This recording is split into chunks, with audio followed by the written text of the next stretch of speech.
आज के इस कार्यक्रम में मुझे आमंत्रित करने के लिए मैं अंबानी और रिलायंस परिवार को अपना आभार प्रकट करता हूं और साथ साथ अपनी शुभकामनाएं भी देता हूं। कई बार लोग कहते हैं धीरूभाई अंबानी के बारे में इतना कुछ लिखा पढ़ा जा चुका है, उनका जीवन तो एक खुली किताब है, हर साल वही किताब पढ़ने से दोहराने से क्या फायदा है। तो जवाब उसका यह है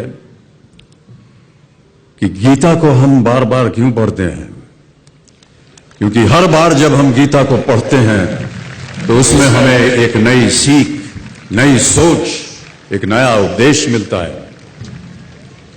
धीरूभाई का जीवन गीता उपदेश से कम नहीं था। कर्मयोगी थे वो,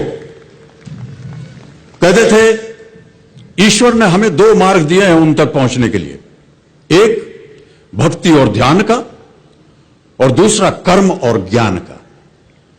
मैं दूसरे मार्ग पर चलने वाला इंसान हूं, कर्म को धर्म मानता हूं और ज्ञान को ही ईश्वर।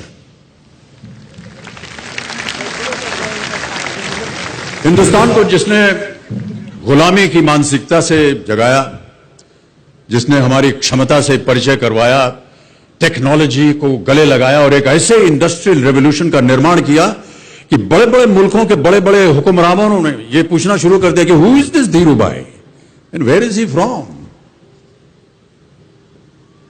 धीरूभाई का मानना था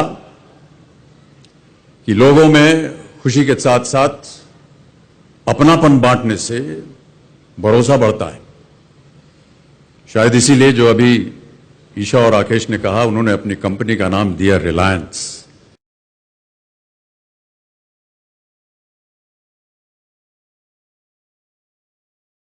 भरोसा। ये पूछे जाने पर कि वो सबसे ज्यादा खुश कब होते थे, तो जवाब मिला जब हिंदुस्तान खुश होता है। अपनी दौलत, अपनी संपत्ति को बांटना, यह उनका व्यक्तित्व था। छोटे से छोटे दफ्तर में पियन से लेकर के होटल के कर्मचारियों, सड़क पर चलते आम आदमी को उन्होंने रिलायंस के शेयर्स बांटे और उन्हें धन बनाने का अवसर दिया। देवियों सज्जनों, मुझ पर भी एक बार उनकी दया दृष्टि पड़ी। जीवन में एक बार ऐसा दौर आया जब मैं बैंकरप्ट हो गया, दिवालिया हो गया।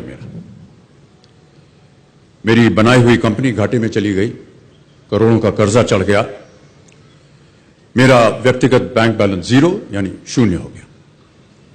कमाई के सब जरिए बंद थे और सरकार की तरफ से घर पर कुर्की के छापे लग गए। ये बात धीरूभाई को पता चली। बिना किसी से पूछे या जाने उन्होंने अपने छोटे बेटे और मेरे मित्र अनिल से कहा, इसका बुरा वक्त है, इसे कुछ पैसे दे दो। अनिल ने मुझे आकर ये बताया, देवियों सज्जनों, जितना वो देना चाह रहे थे उससे मेरी सारी दुविधा और परेशानियां खत्म हो जाती। उनकी उदारता पर मैं भावुक हुआ, लेकिन मुझे लगा कि मैं उनकी उदारता को स्वीकार न कर पाऊंगा। ईश्वर की कृपा रही और कुछ संकट के दिनों के बाद समा बदला, काम मिलना शुरू हुआ और धीरे धीरे मैं अपने सारे कर्जे उतार पाया। एक शाम धीरूभाई के निवास स्थान से इवेंट पर एक दावत के अवसर पर मुझे भी आमंत्रित किया गया। तो ऊपर लॉन में एक तरफ धीरूभाई एक बड़े से मेज पर अपने कुछ मित्रों, बड़े फाइनेंशियल और कॉर्पोरेट वर्ल्ड के दुनिया के दिग्गजों के साथ बैठे हुए बात कर रहे थे। मुझ पर नजर पड़ी तो मुझे बुलाया और कहा, यहां मेरे साथ बैठो। मुझे बड़ा अजीब लगा, मैंने क्षमा मांगी और कहा, मैं उधर अपने मित्रों के साथ बैठा हूं, वहीं ठीक हूं। उन्होंने जिद की और बैठा लिया मुझे। फिर अपनी उस दिग्गजों की महफिल में उन्होंने कहा, यह लड़का गिर गया था लेकिन अपने बल पर फिर खड़ा हो गया है, मैं इसकी इज्जत करता हूं।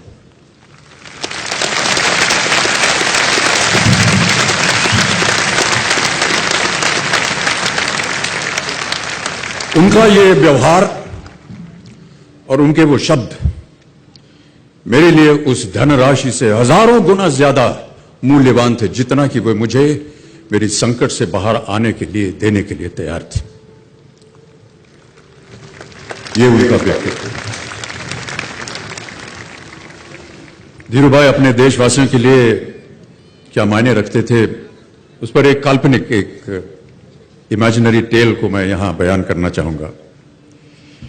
दो बुजुर्ग कमरे में बैठे कुछ गंभीर बातें कर रहे थे और उसमें व्यस्त थे।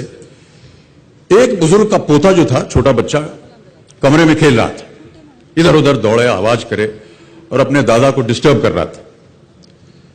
बच्चे को वहां से हटाने के लिए बुजुर्ग ने वहां पर पड़ी एक मैगजीन का पन्ना फाड़ा और उसके कई टुकड़े कर दिए। बच्चा देखकर चिल्ला, अरे दादू ये क्या किया आपने? इस पर तो हिंदुस्तान का नक्शा था, आपने तो फाड़ दिया इसे। दादू ने बच्चे से कहा, चल जा तू जोड़ दे, जा जोड़ के लेके आ जा। बच्चे को कमरे से बाहर भेजने का उपाय अच्छा था और कुछ ही मिनटों में वो बच्चा वापस कमरे में और हाथ में जुड़ा हुआ पन्ना। दादू हैरान, पूछा इतनी जल्दी कैसे जोड़ दिया? बड़ा आसान था दादू, बच्चा बोला। इसके पीछे एक आदमी की तस्वीर थी, मैंने उस तस्वीर को जोड़ा और इंडिया अपने आप जुड़ गया। दादू ने पन्ना घुमाकर देखा, पीछे सारे इंडिया को जोड़ने वाले धीरूभाई अंबानी की तस्वीर थी। देवी और सज्जनों, नमस्कार और बहुत बहुत धन्यवाद आपका।